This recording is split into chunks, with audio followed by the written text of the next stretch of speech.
Mia et Pia, unelmia ja koteja. Ensimmäinen tuotantokausi yhteistyössä Strandin kanssa. Kun kiinteistön välitys, kodit ja unelmat kiinnostaa, hyppää mukaan kuuntelemaan.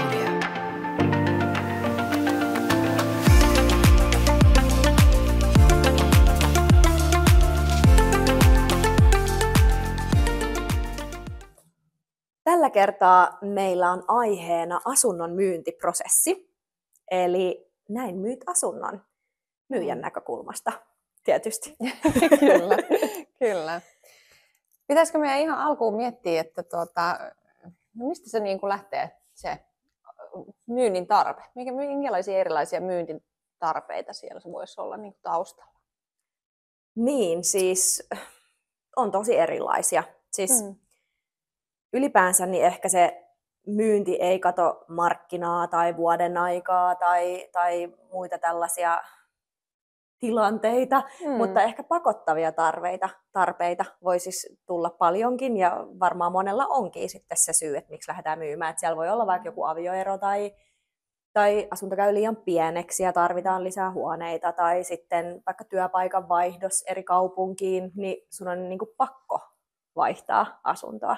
Silloin kun puhutaan omasta kodista, että sitten on tietysti erikseen, niin kun, jos on jotain tällaisia sijoitusasuntoja tai muita, niin niillähän sitten yleensä pystyy, toki sielläkin on pakottavia tarpeita, mutta että ehkä enemmän sitten miettimään sitä ajankohtaa. Se on totta.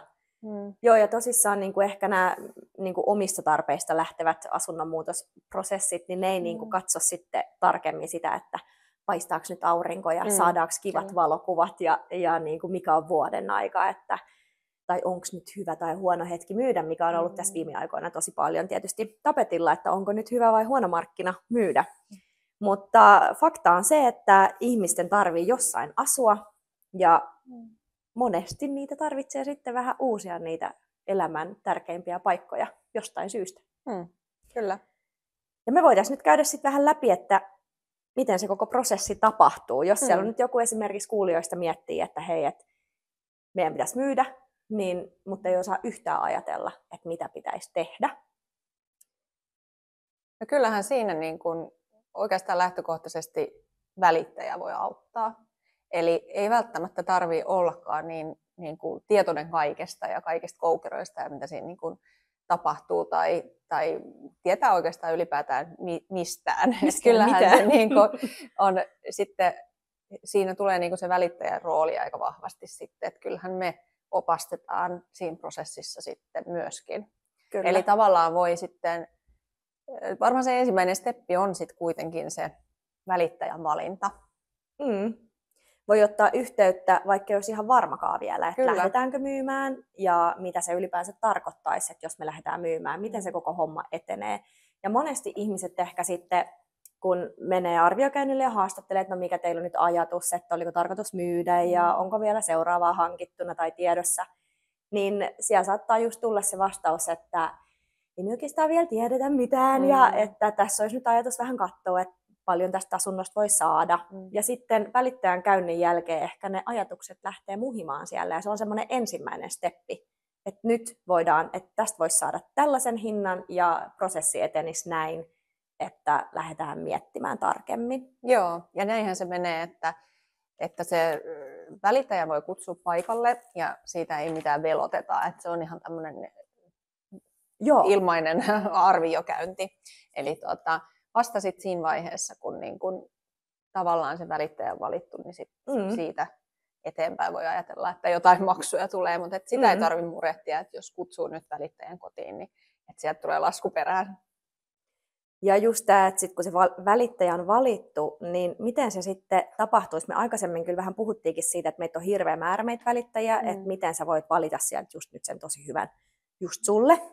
Mutta tietysti suositusten kautta monesti lähdetään pyytämään ja etsimään. Ja sitten esimerkiksi meillä on Strandilla tosi hyvät nettisivut. Ja siellä on aika modernisti tuotu välittäjä myös esille. Niin, siellä on se videopotti.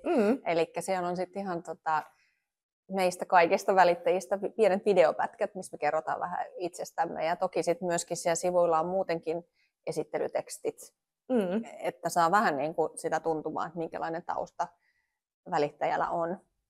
Joo, ja se varmaan tänä päivän auttaa kyllä, että sä pystyt vähän kaivaa siitä välittäjästä jotain tietoa. Esimerkiksi me nyt ollaan täällä podin välityksellä. Joku voi ajatella, että hei, noi on vähän tämän tyyppisiä, saada jotain mielikuvia meistä etukäteen.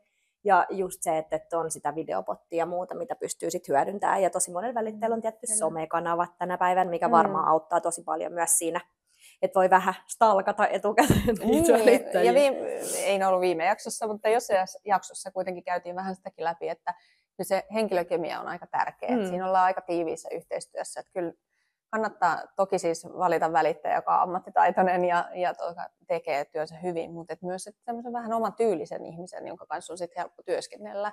Että ollaan vähän niin kuin samalla, niin kuin puhutaan vähän samaa kieltä ja sillä tavalla. Että, samalla aaltopituudella. Niin, se helpottaa sitä kanssakäymistä kyllä.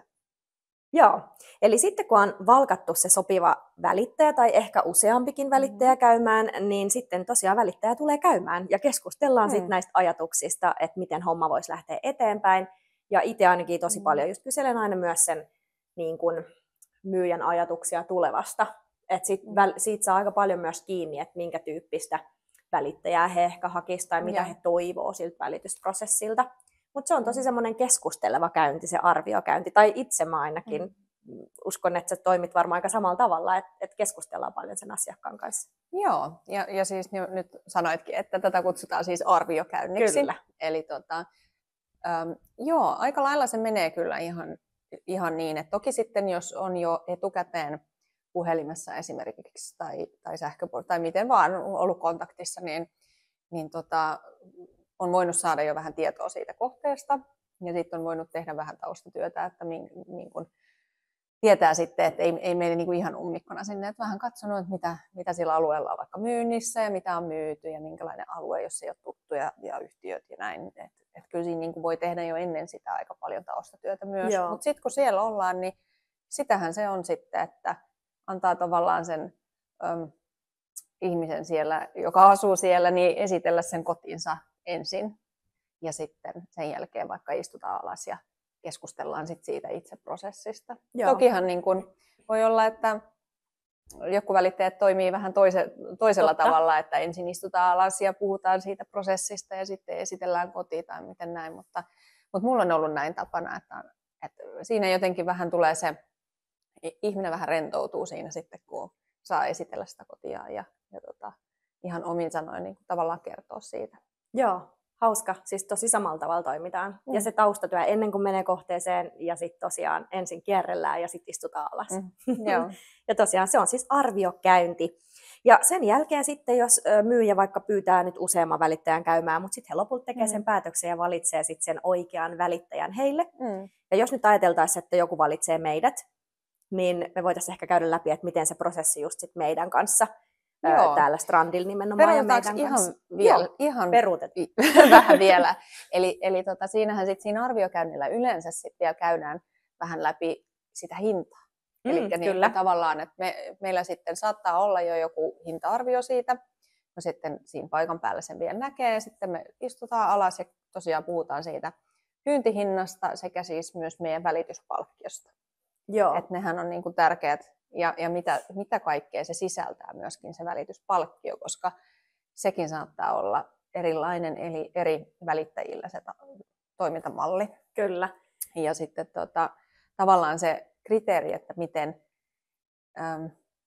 miten se välittäjä niin kuin valitaan, niin siinä kannattaa olla myöskin tarkkana aina, että se hinta ei välttämättä ole se paras kriteeri. Niin asunnon hinta vai välityspalkkiohinta? Välityspalkkiohinta. Ei myöskään välttämättä se asunnon hinta. Et siinä niin kuin jotenkin täytyy olla aika tarkkana ja niin kuin haistella sitä, että välittäjää ja mitä sieltä niin kuin, ja siitä, nimenomaan siitä asunnon hinnasta, mutta myös siitä välityspalkkiosta, mitä se niin kuin sisältää ja näin. No meillähän sisältyy kaikki palkkio, että meillä ei tule mitään erilliskuluja valokuvauksesta ja erilliskuluja stailauksesta, että meillä Strandilla kaikki sisältyy sitten meidän välityspalkkioon. Joo. Ja se on eikä tosi tule myöskään sitten niin kuin mitään kuluja, jos kävisi niin, että ei kauppaa synnykään. Että se on myös tärkeä asia tietää. Ja vielä tuosta hinnasta nopeasti sen verran, että se on tosi tärkeä keskustelu siinä arviokäynnillä, se hintakeskustelu, koska siis joskus ehkä useinkin saattaa käydä niin, että myyjällä saattaa olla joku erilainen ajatus kuin esimerkiksi se realistinen hinta voisi oikeasti olla. Niin se on hirveän tärkeää, että välittäjän kanssa käydä se keskustelu ja välittäjä perustelee nimenomaan. Perustelee, mihin se hinta pohjautuu, eikä vaan niin, että mennään sinne ja sanotaan joku hinta tai myyjä sanoo jonkun hinnan. Ja välillä tulee näitä, että sitten itsekin lähdetään myyjän kanssa keskustellaan ja katsotaan sitten jotain muuta, mitä itse on ajatellut, mutta se on tosi tärkeä osa sitä arviokäyntiä, hintakeskustelua. Ja myös joskus saattaa käydä niin, että välittäjä kieltäytyy.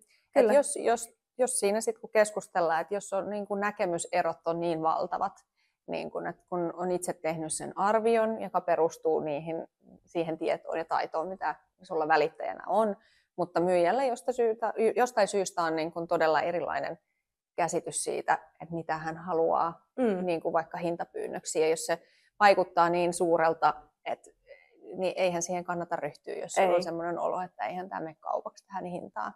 Just näin. Niin kyllä joskus myös välittäjäkin voi niin kuin kieltäytyä, että okei, että ehkä sun on parempi nyt ottaa joku toinen välittäjä tähän, että mä en ole oikea ihminen tähän työhön. Joo, näin on käynyt itselleni ainakin tässä vuosien aikana muutamiakin kertoja.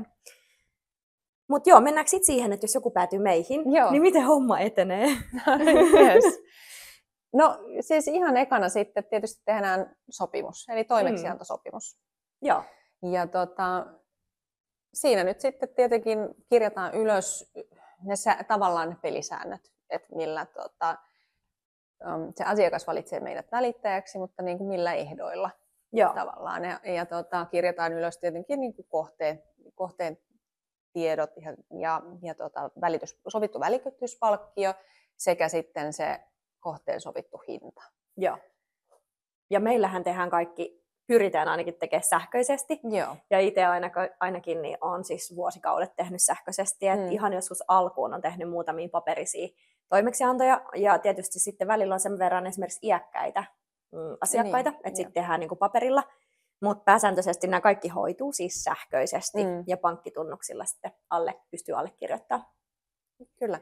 Ja sen toimeksiannon täyttämisen lisäksi niin siellä käynnillä sitten, eli siis tänhän voi mennä siis tekemään tämän toimeksiannon suoraan paikan päälle, tai sitten itsellä on myös välillä tapa, että kun siellä arviokäynnillä on käynyt, ja sitten se asiakas jää vähän miettimään ja vertailemaan, ja sitten se ilmoittaa, että hei, me valkataan sut, niin sitten me joko menen paikalle, tai sitten voidaan ihan puhelimitse käydä etänä tämä toimeksiannon teko. Ja täytetään se toimeksianto, ja sitten tosi tärkeä selostusliite.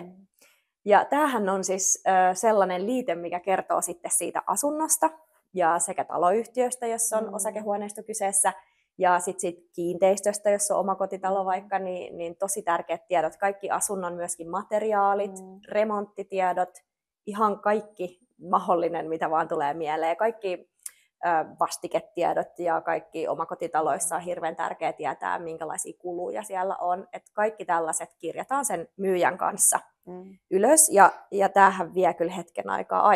Joo. Mikä sulla oli mielessä? Ja sehän on siis nimenomaan se myyjän näkökulma,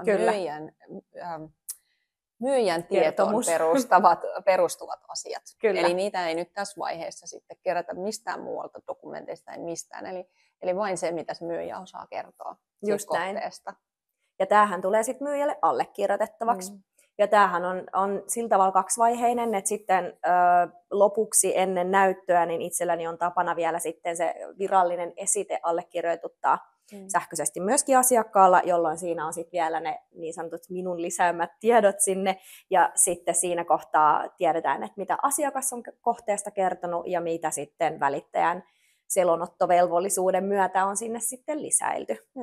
Eli se on tosi tärkeää, että tiedetään, että mistä ne informaatiot on tullut.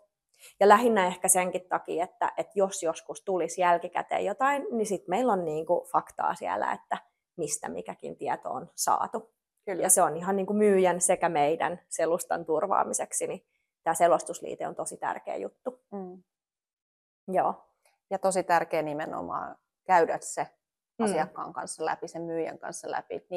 Niin kun tämä selostusliitehän on osa tätä toimeksiantosopimusta, mutta meilläkin se on tavallaan voi olla niin kuin kahdessa osiossa tehdään, niin tavallaan molemmat on tosi tärkeä käydä sen asiakkaan kanssa läpi. Et niitä ei voi vaan itse tuosta vaan täytellä ja lähettää allekirjoitettavaksi ja kertomatta, mitä ne sisältää, ne dokumentit. Joo, kyllä. Et se on tärkeää, että molemmat osapuolet tietää, että mikä juttu tässä on niin kuin menossa. Just näin, joo. Ja mitäs sen jälkeen sitten? Niin. No sitten jos me ollaan siellä paikan päällä tekemässä näitä tai etänä kumpi vaan, niin meillä täällä Strandilla ainakin sitten tarvitsisi antaa asiakkaalle sellaiset pienet kuvausohjeet ja kertoa, että mitä tapahtuu, koska tämän toimeksiannon jälkeen pystytään sitten esimerkiksi tilaamaan isännöitsijältä paperit tämän toimeksiannon avulla, sekä sitten me päästään varaamaan kuvaus- ja stailausaika tähän kohteeseen. Ja tähän meillä on ihan selkeät ohjeistukset, mitä tulisi tehdä. Ja ajatuksena tietysti se, että me saadaan niin kuin paras potentiaali siitä asunnosta niihin valokuviin, jotta me saadaan sit ihmiset tulemaan sinne näytölle paikan päälle. Kyllä. Ja tätä ennen me ollaan tietenkin sitten, tai toivottavasti saatu avain. Kyllä. Että me voidaan, että yleensä sitten ehkä tuossa niin kun toimeksiantosopimuksen teon yhteydessä jossakin saadaan sitten se avain, niin päästään sitten valokuvaajien, tai valokuvaajat ja stylaajatkin pääsee sinne sitten. Mutta mitä siinä olisi siinä ohjeessa? Kuvausohjeessa? Niin, tai mitä sä ajattelet, että olisi sellaisia tärkeitä asioita, mitä niin kuvaukseen kannattaisi huomioida? Joo, no monia juttuja, mutta ehkä just se, että saadaan niistä kuvista selkeät ja hyvännäköiset, niin tosi tärkeä on semmoinen karsiminen, että ehkä niinku semmoista arkea karsitaan sieltä pois, vaikka välillä on tosi siistejä ja kauniita koteja ja asiat on paikoillaan, mutta jos siellä on paljon tavaraa, vaikka ne on paikoillaan, niin se vaan on hassu juttu, mutta se näyttää niissä kuvissa netissä niin tosi suttuselta, kun siellä on paljon tavaraa. Jos on liikaa. Kyllä, vaikka ne olisi järjestyksessä. Kyllä. Niin melkein joka kodissa täytyy jotain kuitenkin vähän karsia. Ja kaikki semmoiset omat henkilökohtaiset valokuvat ja esimerkiksi kylppärissä kaikki pyyhkeet ja shampoo-purkit ja tämmöiset piiloon, koska ne ei näytä kauhean hehkeiltä niissä valokuvissa. Siellä on joku Vellan shampoo. Niin, tai sitten parhaassa tapauksessa 25 erilaista Kyllä. Joo, niin semmoiset, että se karsiminen on tosi tärkeä. Ja tähän itse asiassa tulee vielä mieleen se, että monesti asiakkaiden kanssa sit kun juttelee, niin tämä on myyjälle semmoinen pieni esisiivous jo sitten muuttoa ajatellen, että sitten siinä tulee vähän karsittua ja pakattua jo osa kamoista. Että sitten ei ole niin iso homma, kun se muutto tulee kohdalle. Kyllä. Ja ehkä sitten niin kun niitä ei välttämättä kannatakaan, jos ei niitä ihan välttämättä tarvitse, niin enää laittaa takaisin esille, koska sitten näytössä ihan samalla tavalla se on sitten kiva, että se on karsittu se koti. Mutta mä sanoisin myös sitten, että aika usein niin kun otetaan valokuvia, niin jos on lasipintoja ja ikkunat, niin kyllä ne olisi hyvä pestä. Todella. Että silloin on aika iso merkitys, että saadaan semmoinen kirkkaat maisemat niin kuin niihin valokuviin. Että se on tosi tärkeää niin kuin niissä kuvissa nähdä, että mitä niistä ikkunoista näkyy. Ja jos on kovinkin likaiset ikkunat, niin kun voi hyvin olla niin, että ei ole niitä pesty hetkeen vuosikausiinkin syyllinen. Niin kyllä ne sitten näyttää sumeelta. Ja sitten lasikaiteet ja tämmöiset on myös tosi tärkeää, että tietty valo kun osuu, niin kyllä ne näkyy sitten ne kaikki sormenjäljet kaikki. Että se antaa heti vähän semmoisen nuhrusen kuvan kanssa. Ja sitten niin kuin tulee mieleen, että ehkä tämä ei olekaan niin siisti tai mitähän muuta täällä. Sitten rupeaa katsoa helposti, etsimään ehkä jotain muitakin niin kuin epäkohtia. Kyllä. Et tosi hyvä siivous. Perusteellinen siivous olisi aika tärkeä ja just ne kylppärit olisi myös hyvä hinkata puhtaiksi. Ja se on sitten jo tosi hyvää valmistautumista niitä näyttöjä varten. Että siitä siivouksesta ei ole mitään haittaa. Ei ole. Ja vielä sen verran just, että kun pitää karsia, niin sitten kuitenkin moni kysyy, että pitääkö näytöissäkin karsia niin kuin kaikki pois. Niin näytöissä mä aina sanon, että saa olla asutun näköistä. Että täällä asutaan ja täällä eletään, se on tosi ok. Mutta niissä kuvissa se ei vaan näytä hyvälle, kun siellä on kahvinkeittimet ja leivänpahtimet ja siellä on jotain vispilää ja kattilaa. Ja, mutta näytöissä on ihan tosi ok. Tietysti semmoinen perussiisteys, mutta saa olla enemmän tavaraa näytöillä esillä kuin niissä kuvissa. Mutta sittenhän meillä on myös Strandilla sillä tavalla, että meillä aina toimii stylaaja ja valokuvatiiminä, mikä on tosi kiva, että siellä on oikeasti ammattilainen stylaaja, joka tekee sitä työkseen ja jolla on silmää, niin katsomassa sitten myöskin, että ei tarvitse ajatella sillä, että niin sillä myyjällä itsellään on nyt hirveä vastuu, koska ei kaikilla välttämättä ole sitä samaa silmää, että näkee ne visuaaliset asiat samalla tavalla. Niin kyllä se stylaaja sitten siellä on nimenomaan auttamassa sitä valokuvaajaa, että saadaan ne parhaat mahdolliset kuvat. Eli yleensä sitten sieltä vielä poistetaan vähän tai siirretään tavaroita tai sitten stylausvarastosta tuodaan jotain ekstraa sitten niihin kuviin vielä, mikä niin kuin auttaa siinä. Joo. Ja se on myös tosi kiva, että siellä on sitten se ammattilainen sen valokuvaajan kaverina eikä esimerkiksi välittäjä, koska ei välittäjäkään aina ole kuitenkaan ihan joka alan paras ammattiosaaja. Joo, tässä tullaan just siihen, että kuinka itse arvostan välittäjänä sitä, että on tosi hyvä taustatiimi ja vahva taustatiimi, jolloin mä pystyn keskittymään siihen, mitä mä osaan, eli siihen myymiseen, koska mä en osaa stylata ja mä en osaa valokuvata. Kukaan ei varmaan ostaisi niitä, ja sitä ei voi ehkä ikinä korostaa tarpeeksi, että kuinka suuri merkitys stylaajalla ja valokuvaajalla tässä myyntiprosessissa on. Et ilman heidän ammattitaitoa, niin veikkaan, että asunto jäisi myymättä ja hyviä niin kuin hintoja jäisi saamatta. Kyllä, et muistan kyllä itse aikoinaan, kun olen katsonut noita ilmoituksia, että kun oli se tapa, että lähes kenen tahansa ottaman kuvat riittää. Joo. Siellä saattoi olla ihan uskomattomia tapauksia ja sitten siellä saattoi olla vaikka imurilattialla ja pyykin kuivausteline, jossa on pyykit ja aivan niin kuin kaikki, ei millään tavalla edes yritetty niin kuin tavallaan tuoda sen asunnon niitä potentiaalia esiin, vaan otettu vaan kuvaa ja sitten vessassa vessanpyty kansi auki. Ja välittäjä näkyy peilistä kameran kanssa. Niin kyllä siinä on kyllä saa aika taikuri olla, että se näkee sen asunnon sellaisena kuin se oikeasti voisi olla. Just näin. Tavallaan. Joo. Niin, kyllä siinä on tosi iso harppaus otettu ja sitten enemmän se on nykyään nyt semmoinen minimivaatimus, että on hyvät kuvat. Kyllä, niillä me houkutellaan ne ostajaehdokkaat sitten paikan päälle. Se on just näin. No mut hei, nyt me ollaan sitten saatu ne tosi mahtavat kuvat, ja me ollaan tehty upea ilmoitus, ja kaikki faktatiedot on kohdallaan, ja se asunto on siellä netissä, ja sitten ne julkaistaan sen myyntiin siis ensin, ja sitten se on niin, kyllä. Ja sitten me laitetaan sinne näyttö. Eli asuntonäyttöjä voi olla tämmöisiä yksityisiä näyttöjä ja sitten ihan tämmöisiä julkisia näyttöjä. Eli yksityiset näytöt tarkoittaa sitä, että asiakas varaa itselleen ajan välittäjältä ja mennään sitten katsomaan sellaiseen aikaan, kun sitten sopii. Ja yleiset näytöt on sitten sellaisia, että me laitetaan sinne asuntoilmoitukseen, että seuraava yleisnäyttö tiistaina kello 17.30-18 tyylisesti, ja sinne voi sitten kuka vaan tulla. Ja silloin näkyy niitä meidän kylttejä siellä kadunvarsissa ja ovien edustalla, että meillä on yleisnäyttö. Ja nämä on tietysti aina, jos sovitaan myyjän kanssa, että milloin on sopiva hetki, että sinne ei, vaikka se avain meillä on, niin koskaan ei paukata sinne sisään ilmoittamatta, sopimatta. Sitä varten se avain meillä ei ole, vaan toki näistä aina sitten, että oli sitten yleisnäyttö tai ihan tämmöinen yksittäisnäyttö, niin aina sovitaan myyjän kanssa aikataulusta. Joo, ja mä olin itse asiassa laittanut tänne vähän muistiin vielä semmoisenkin. Mä rupesin katsoa, että mitä hitsiä tämä tarkoittaa, mutta siis nämä ilmat. Nyt on marraskuu, me nauhoitetaan tätä podia, niin talvi vähän haastaa tätä meidän duunia, koska täällä on pimeitä tosi aikaisin. Kyllä. Niin itse en tätäkään aikanaan hiffannut, ja moni asiakaskaan ei tätä välttämättä, tai joku kertoo tämän syyn, että miksi me monesti pidetään sunnuntaisin näyttöjä. No sen takia, koska talvella iltanäytöt arkena on aika huonoja, koska on pilkkopimeätä.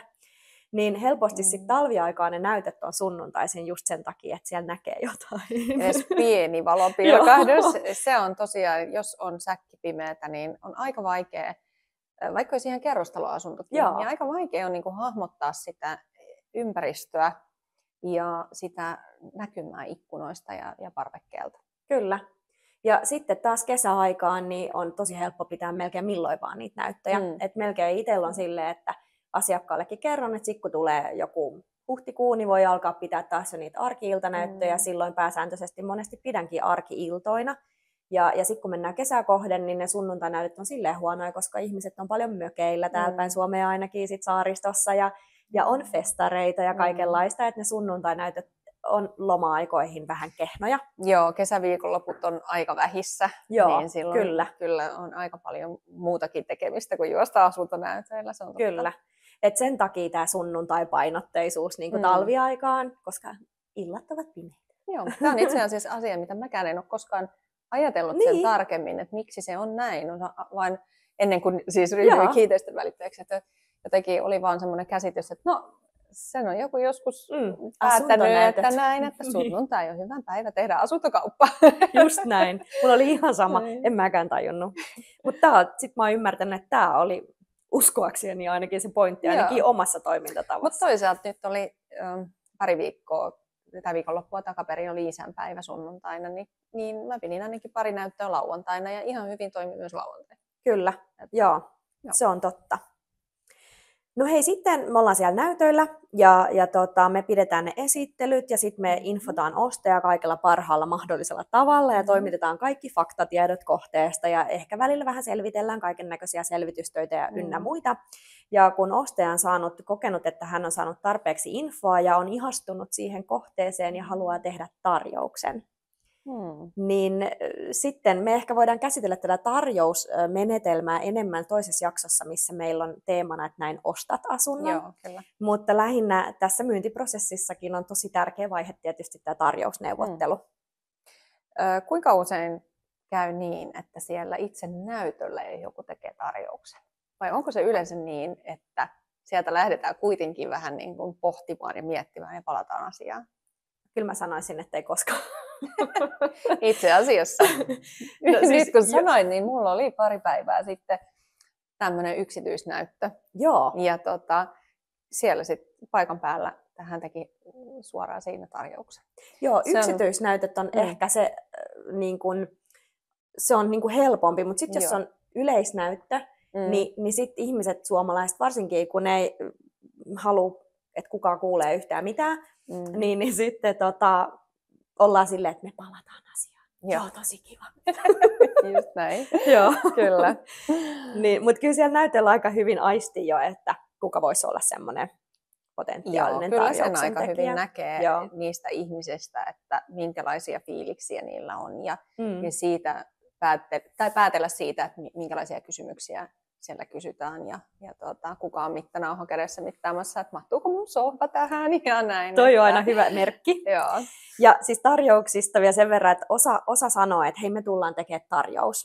Ja sitten okei, koska ne asuntonäytöt on aika nopeita tai sillä tavalla, että ei ole välttämättä ihan hirveästi siinä aikaa, niin sitten on kivempi, että voidaan palata asiaan rauhassa ja käydä läpi vielä semmoisia kysymyksiä ja avoimia juttuja, mitä on mielessä. Niin ehkä se on kivakin sitten palata vielä sitten sen näytön jälkeen. Ja tarjouksethan meillä voi tehdä siis ihan sähköisesti, ja tehdäänkin siis sähköisesti. Kyllä. Vai käytät sä paperisia tarjouslomakkeita? Ei kyllä sähköisesti allekirjoitetaan. Mutta tokihan niitä voi ottaa siis näin alustavasti vastaan siis sähköpostitsekin tai puhelimitse, ja siitähän sitten me siirrämme sinne järjestelmään ja sitten allekirjoitetaan sähköisesti. Just näin.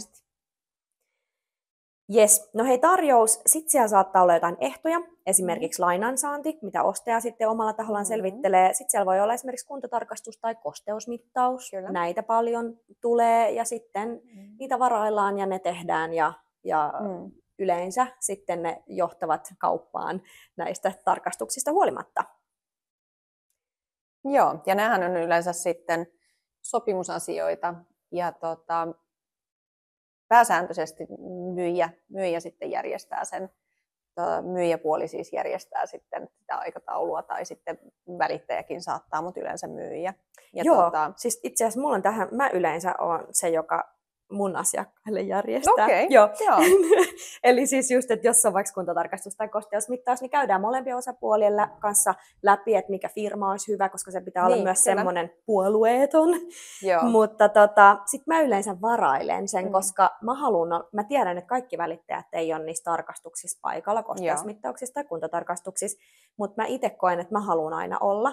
Niin sitten mun on niinku helppo koordinoida se, että mikä sopii ostajalle ja mikä myyjälle, ja sitten mä varaan sen, koska sitten mä näen myös mun oman kalenterin.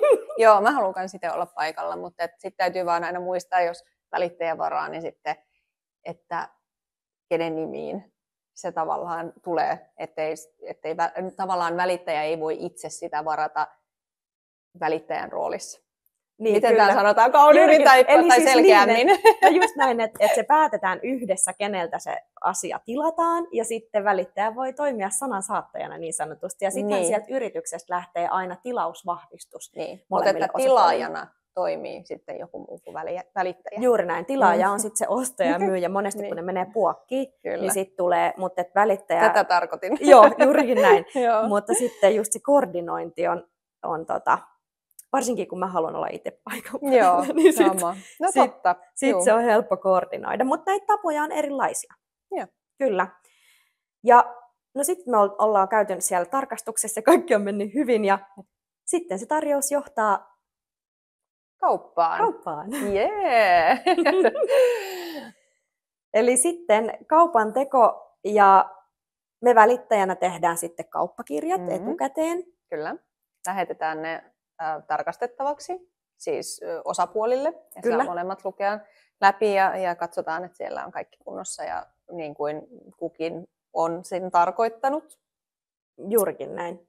Ja sitten jos on jotain kommentteja ja kysymyksiä, niin tässä kohtaa on hyvä käydä ne vielä läpi. Kaikki, mitä voi ennen kaupan tekoa käydä läpi, niin on niin kuin parempi kuin palata asiaan kaupanteon jälkeen. Jos vaan on jotain, mitä haluaa selvittää tai kysyä tai jotain, niin se on aina parempi tehdä ennen. Just näin. Päästään 1,000,000 kertaa paremmalla mielellä ja niin sanotusti halvemmilla kustannuksilla kuin sen jälkeen, että kauppa ja raha on vaihtanut omistajaa. Joo, niin siinä kohtaa, kun lähdetään miettimään, että hei, miten tämä asia olikaan, että olisi pitänyt kysyä ennen kaupan tekoa, niin sitten ollaan ehkä jo vähän myöhässä niin sanotusti. Joo. Mutta ehkä me voidaan tätä kaupan tekoakin sitten käydä paremmin läpi siinä jaksossa, missä käydään tarkemmin läpi sitten tarjousmenettelyäkin. Just näin. Koska siinä on kuitenkin myös erilaisia tapoja, miten niitä sitten toteutetaan. Kyllä. Mutta pääsääntöisesti kaiketi kuitenkin edelleen toteutetaan pankissa. Lähtökohtaisesti itse haluaisin kyllä. Joo. Mutta on poikkeuksia. On pointtina poikkeuksia. Ja sitten pointtina ehkä se, että huomaa, että moni pankki haluaa työntää ne kaupat digitaaliseen versioon, että kun palvelu on muutenkin vähentynyt joissain pankeissa, ei kaikissa, niin se, että halutaan työntää ne sinne niin kuin verkkoon ja ei haluta ihmisiä viemään aikaa sieltä pankista. Ehkä en tiedä, mikä on syy, onko resurssipulaa pankeissa, niin kuin näin, mutta että halutaan mahdollisimman paljon, että ne tehtäisiin niin kuin etänä. Itse asiassa tänään, kun kuuntelin tämmöistä DIAS-koulutusta, eli digitaalinen asuntokauppa, niin muistankohan oikein, että 40% suurin piirtein kaupoista toteutetaan sähköisesti. Joo. Osakekaupoista. Kyllä. Itse ainakin varmaan, mä melkein sanoisin, että mulla on nykyään varmaan yli puolet. Niin. Mutta sekin on semmoinen, että tosi paljon riippuu myös niistä osapuolista. Niin, nyt esimerkiksi ensi viikolla ollaan sit sovittu niin, että kun pankki ei halunnut antaa meille aikaa sieltä ostajan pankista, ja tämäkin on muuten pointti, että ne kaupat tehdään yleensä ostajan pankissa. Moni miettii, että missä ne sitten tehdään, niin ostajan pankissa, mutta ensi viikolla meillä on esimerkiksi ihan täällä meidän Strandin toimistolla, täällä Aurakadulla, niin tehdään kaupat, just tämän DIAS-järjestelmän kaupat. Eli me ollaan sovittu, että mä käynnistän sen siellä tällä viikolla ja homma lähtee etenemään siellä DIASissa, ja sitten me tullaan tänne ensi viikolla myyjien ja ostajien kanssa ja allekirjoitetaan ne niin kuin omilla tahoillaan täällä sitten meidän toimistolla, jolloin ostaja ja myyjä pääsee näkemään toisensa, pääsee keskustelemaan, ja sitten siitä tilaisuudesta tulee myös ehkä vähän semmoinen juhlallisempi, kun aika isoista asioista on kyse. Kyllä. Niin sitten mä ajattelin ehkä tuoda vähän kuohuvaa ja jotain pientä kivaa sitten. Niin. Meillä on täällä kaupanteko täällä toimistolla. On se aina hieno tapahtuma. No kuitenkin. Kyllä. päästä kättelemään. Näin. Kyllä. Sitten olisi vielä se viimeinen steppi. Sitten olisi hallinnan luovutus, eikö niin? Joo. Kaupat on tehty, raha on vaihtanut omistajaa ja omistajuus on siirtynyt ja hallinta pitäisi luovuttaa. Ja tämähän ei kyllä välttämättä aika harvoin tapahtuu siinä sillä hetkessä. Samalla hetkellä. Eli tästä voidaan sopia myyjän ja ostajan kanssa. Ja tosi paljon riippuu aina niiden osapuolten tilanteista, että mihin se hallinnan luovutus sitten laitetaan. Se voi olla 2 viikkoa tai se voi olla 3 kuukautta, joskus se voi olla puoli vuotta. Näin. Jolloin kauppaakin sitten, jos on pidempi hallinnan luovutus, niin voidaan kauppaa tehdä 2 osassa, että omistajuus siirtyy vasta sitten lähempänä sitä hallinnan luovutusta. Mutta se oli varmaan niin kuin lyhykäisyydessään siinä. Kyllä. Ja niin kuin tuossa alussa käytiin läpi, niin välittäjiin voi kyllä olla aika matalalla kynnyksellä yhteydessä niin kuin meihinkin. Että me siis ihan ehdottomasti saa laittaa viestiä sosiaalisessa mediassa tai sähköpostia, ihan mitä vaan. Jos on jotain niin kuin kysyttävää, joku mikä mietityttää tässä myyntiprosessissa, niin kyllä me autetaan aina mielellään. Kyllä. Sitä varten me niin kuin täällä ollaan. Just näin. Ehdottomasti. Saa kysyä. Joo. Ja olisiko tähän loppuun nyt sitten vielä tärkeimmät asiat, kun laitat kotisi myyntiin? Mitäs ne vois sitten olla? No ehkä se on niin kuin ensin sitten se henkinen päätös ensinnäkin, että nyt täytyy niin kuin, että asennoituu siihen, että nythän tästä mennään. Ja se on se ensimmäinen steppi. Mikäs sitten? Niin, ehkä mulla oli täällä listassa kirjattuna, että tämmöinen pieni facelift sille asunnolle, jos tarvitsee. Jos on tietty ihan brännikkä ja kaikki on, siis mulla on itse asiassa tälläkin hetkellä yksi semmoinen asunto myynnissä, että se on 12 vuotta vanha se asunto. Mutta se näyttää siltä, että se olisi niinku eilen luovutettu sille omistajalle, että hän on pitänyt supersiistinä sitä. Siellä ei ole missään mitään jälkiä ja sitä on ilo myydä, koska se on mielettömän siistis kunnossa ja tosi hyvä kuntoinen. Sellaisia kohteita on ihana myydä ja ostajan on niinku helpompi tehdä se ostopäätös ja positiivinen ajatus siitä hinnasta myöskin, kun se kohde on siisti. Eli mä sanoisin, että tämmöinen niinku pieni faceliftaus, että jos on jotain revenneitä tapetteja esimerkiksi, niin revi vaikka ne kaikki pois ja vaikka maalaa se seinä valkoiseksi. Tai jos on jotain vaikka lattiassa, vaikka koira on raapinut jotain lattiaa tai siellä on tullut jotain tämmöisiä feiluja ja sun sattuu olemaan sitä samaa lattiaa vaikka, niin jos se nyt on yhdessä huoneessa tai sen pystyy helposti osan vaihtamaan, niin semmoiset pienet asiat kyllä kannattaa. Toki se riippuu siis myyjän tilanteestakin, mutta jos nyt lähdetään kuitenkin, halutaan niin kuin hyvässä tai suht nopeassa ajassa myydä ja parhaaseen hintaan, mitä siitä asunnosta on mahdollista saada, niin kyllä se silloin vaatii pienen sellaisen siivouksen, karsimisen ja sitten tällaisia fiksauksia, jos mahdollista. Joo, just näin. Eli tärkeimmät ajatus ensin, että nyt lähdetään myymään ja sitten tosissaan lähdetään myymään. Että semmoinen, että me lähdetään katselemaan, niin se ei ole mun mielestä koskaan kannattava myyntiin laittohetki, että kokeillaan. Joo, ei. Se ei ole hyvä. Se ei ole hyvä. Eli siis päätä, että lähdet myymään, tee ehkä pieni faceliftaus, pientä maalausta, jos tarvitsee. Ja sitten oli se tosi tärkeä. Valitse välittäjä. No se, totta. Ja sitten oli se karsiminen. Aivan. Eikö se ollut alussa, kun puhuttiin? Joo, kyllä. Joo. Valitse välittäjä. Se on meidän mielestä tosi tärkeää. Valitse hyvä välittäjä itsellesi. Kyllä. Jees. Niin.